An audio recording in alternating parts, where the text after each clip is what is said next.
और इधर first phase के चुनाव में अखिलेश के दागी कैंडिडेट को बीजेपी ने बड़ा मुद्दा बना दिया है और कैराना इसका मेन सेंटर बना हुआ। आज कैराना में बड़ा डेवलपमेंट हुआ।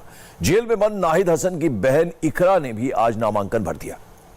इकरा ने नामांकन के पीछे की बहुत बड़ी वजह भी बताई है और बीजेपी पर डायरेक्ट अटैक किया है। दागी कैंडिडेट कितना बड़ा मसला हो गया है आप ऐसे समझ सकते हैं कि केंद्रीय गृह मंत्री अमित शाह पश्चिमी उत्तर प्रदेश के इसी इलाके से प्रचार की शुरुआत करेंगे। अमित शाह का कल शामली और मेरठ में कार्यक्रम होगा और कैराना में घर घर संपर्क किया जाएगा।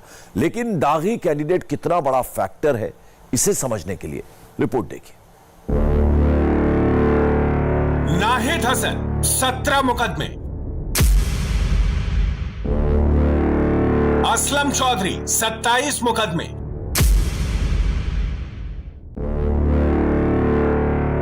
हाजी यूनुस 6 मुकदमे,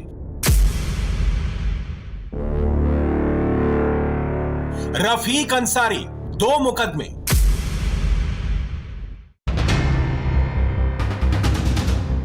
क्रिमिनल रिकॉर्ड्स के साथ इन कैंडिडेट्स में एक और चीज कॉमन है।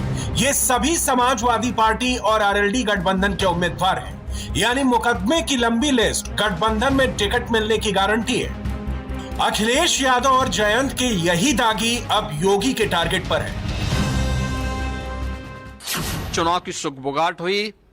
समाजवादी पार्टी की पहली सूची किन लोगों को सहारनपुर के दंगाई, मुजफ्फरनगर के दंगाई, कैराना में हिंदू व्यापारियों के पलायन के लिए जिम्मेदार अपराधियों को, बुलंदशहर और स्याना में और लोनी तक में जिन प्रकार के लोगों को इन्होंने टिकट दिया है, ये चीजें दिखाती हैं कि अपनी आपराधिक मानसिकता, तमंचावादी मानसिकता और माफियावादी मानसिकता से ये राजनीतिक दल समाजवादी पार्टी हो या कांग्रेस हो, ये उभर नहीं पाई हैं। ये प्रदेश के विकास को बाधित करने के लिए प्रदेश में फिर से माफियावाद लाने की दिशा से इस प्रकार की शरारतपूर्ण कार्रवाई कर रहे हैं। योगी जिन तमंचावादियों की बात कर रहे हैं उस लिस्ट में टॉप पर हैं कैराना के मौजूदा विधायक नाहिद हसन। समाजवादी पार्टी ने पहले नाहिद हसन को टिकट दिया था। गैंगस्टर एक्ट सहित आपराधिक मुकदमों का आरोपी नाहिद हसन जेल में है। अखिलेश बैकफुट पर हैं, लेकिन मुस्लिम वोटों का सवाल है, इसलिए अब तक नाहिद हसन का टिकट काटा नहीं गया। आज नाहिद हसन की बहन इकरा हसन ने कैराना से बतौर निर्दलीय उम्मीदवार अपना नामांकन दाखिल किया। यानी अगर किसी वजह से नाहिद हसन चुनाव नहीं लड़ पाया तो फिर इकरा हसन को गठबंधन का सपोर्ट मिल जाएगा। मुसलमान वोट अखिलेश यादव की मजबूरी है। पश्चिमी उत्तर प्रदेश के सभी सर्वे इस बात की ओर इशारा कर रहे हैं कि मुस्लिम मतदाता समाजवादी पार्टी के साथ हैं। इसीलिए अखिलेश ने कैराना से नाहिद हसन के टिकट काटने का ऐलान तो किया, लेकिन टिकट काटा नहीं। आज भी नाहिद हसन कैराना से समाजवादी पार्टी के उम्मीदवार हैं, लेकिन योगी अपराधियों के टिकट दिए जाने को मुद्दा बना रहे हैं और ये अखिलेश की मजबूरी है कि वो मुस्लिम चेहरों के टिकट नहीं काट सकते। फिर भी कैराना से अगर नाहिद हसन के चुनाव लड़ने में कोई दिक्कत हो तो आरएलडी और एसपी का प्लान बी इकरा तैयार है। सभी को पता है पॉलिटिकली मोटिवेटेड है ये सब मामला, कोई इसमें सब बेसलेस है और उन्हें ये बौखलाहट दिखाती है बीजेपी की कि वो प्रत्याशी को अपने चुनाव से दूर कर रखा है उन्होंने। तो साफ जाहिर है कि उनकी हार इंशाल्लाह निश्चित है। सभी को पता है कि दंगे किसने कराए और लोगों को बसाने का काम किसने किया, ये सभी को पता है। ग्राउंड रियलिटी से जनता वाकिफ है और जनता ही जवाब देने का काम करेगी। मैम, योगी जी का कहना है कि विपक्ष ने सभी गुंडे, बदमाश और तमंचाधारी को टिकट दिया है, इसमें क्या कहना है आपका? गुंडे सबसे ज्यादा किस पार्टी में, ये आप और हम सभी जानते हैं। जी पे खुद पे मुकदमा है तो जी वो बड़े गुंडे हैं और उनके बहुत सारे शिष्य गुंडे हैं उनकी पार्टी में, तो ये तो सभी को पता है सबसे ज्यादा गुंडे किस पार्टी में। इकरा हसन ने योगी को गुंडा कहा, लेकिन गैंगस्टर एक्ट के आरोपी नाहिद हसन को डिफेंड किया। मुकदमों के राजनीतिक होने का दावा किया गया है, लेकिन कैराना से विधायक नाहिद हसन पर 17 आपराधिक मुकदमे दर्ज हैं। गैंगस्टर एक्ट, हत्या की कोशिश, धोखाधड़ी और कैराना कांड जैसे गंभीर मामलों का आरोपी नाहिद हसन पिछले 1 साल से फरार था। 15 जनवरी को पुलिस ने नाहिद हसन को गिरफ्तार करके 14 दिन की कस्टडी में जेल भेज दिया। जमीन की खरीद बिक्री के एक मामले में नाहिद हसन पर 80 लाख रुपए की धोखाधड़ी का आरोप है। फरवरी 2021 में पुलिस ने नाहिद हसन और उसकी मां तबस्सुम बेगम समेत 38 अन्य पर गैंगस्टर एक्ट के तहत कार्रवाई की थी। नाहिद हसन को 2020 में एक मुकदमे के सिलसिले में 1 माह से अधिक समय जेल में बिताना पड़ा था। कैराना से इकरा ने नामांकन दाखिल किया है इंडिपेंडेंट कैंडिडेट के तौर पर। इकरा, सबसे पहला सवाल हमारा आपसे यही है कि आप इंडिपेंडेंट कैंडिडेट के तौर पर हैं। नाहिद हसन के नाम को लेकर एक कंफ्यूजन ये है कि क्या वो समाजवादी पार्टी के टिकट पर लड़ रहे हैं या नहीं लड़ रहे हैं। क्लैरिटी क्या है, क्या नाहिद हसन समाजवादी पार्टी के टिकट पर लड़ रहे हैं? जी हाँ, वो समाजवादी पार्टी के गठबंधन के ऑफिशियल कैंडिडेट हैं कैराना सीट से।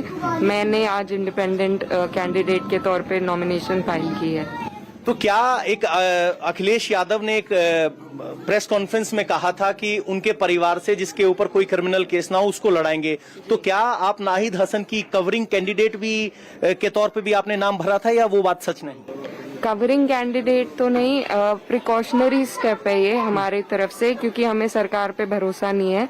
वो लगातार हमारे खिलाफ उन्होंने प्रोपेगेंडा चला रखा है और षड्यंत्र रचे जा रहे हैं, तो उसी के लिए ये हमारा एक प्रिकॉशनरी स्टेप है।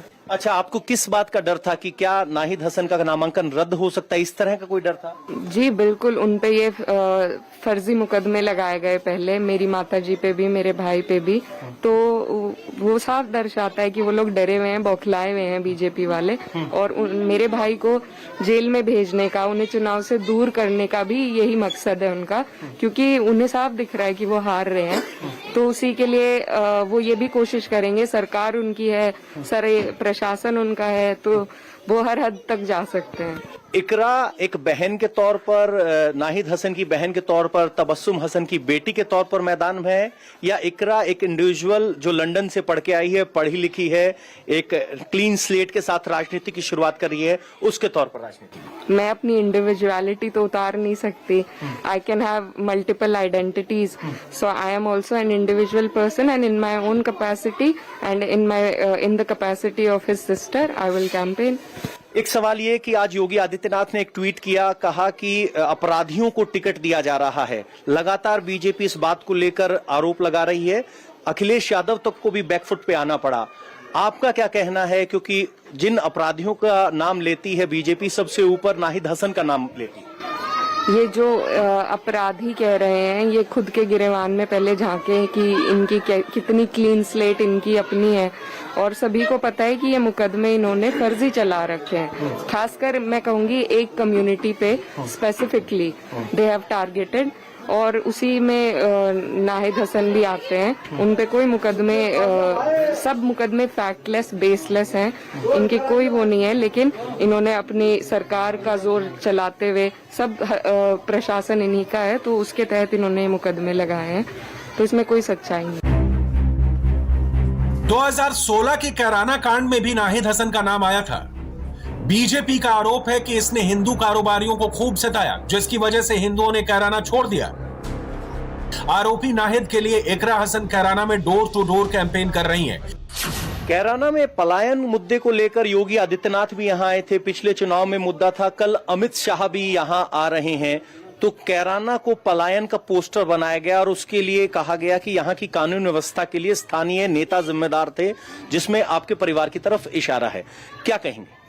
पलायन का पहली बात तो कोई मुद्दा है ही नहीं। ये जवाब कैराना की जनता 2017 में भी दे चुकी है through the mandate, election mandate, और अभी भी ग्राउंड पे आप देखेंगे ना तो ये हमारे लिए कोई मुद्दा है, ना जनता के लिए कोई मुद्दा है। इंडिया टीवी हर वक्त हर जगह डाउनलोड करने के लिए सर्च करें India TV news Google play store या ऐप स्टोर पर।